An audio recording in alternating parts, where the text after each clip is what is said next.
Аўтар праграмы навуковы супрацоўнік музея Анастасія Трафімчык. Менавіта яна і пазнаёміла гасцей з традыцыямі зімовых святкаванняў на Беларусі. Беларускамоўная сустрэча яшчэ больш наблізіла прысутных да адчування сваёй багатай спадчыны.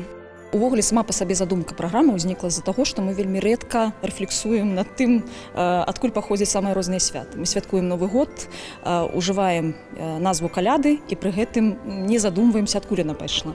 І тут, на самом пачатку мы гаворым пра тое, што такое каляды, адкуль пайшло само слова, хто такія калядоўшчыкі, чаму яны хадзілі менавіта ў гэты перыяд, якім чынам каляды звязаны з хрысціянскім святам Раства. І дэманструю я таксама падчас гэтай праграмы некаторыя рэчы з фондаў нашага музея.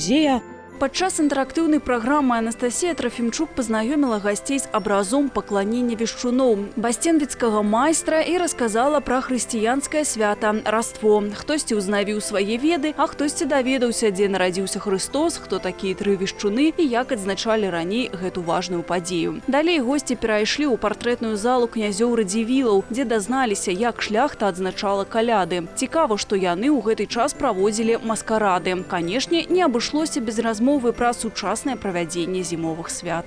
Найперш трэба сказаць, што елка ўсё ж такі гэта сімвал калядаў і дастаткова старажытны сімвал.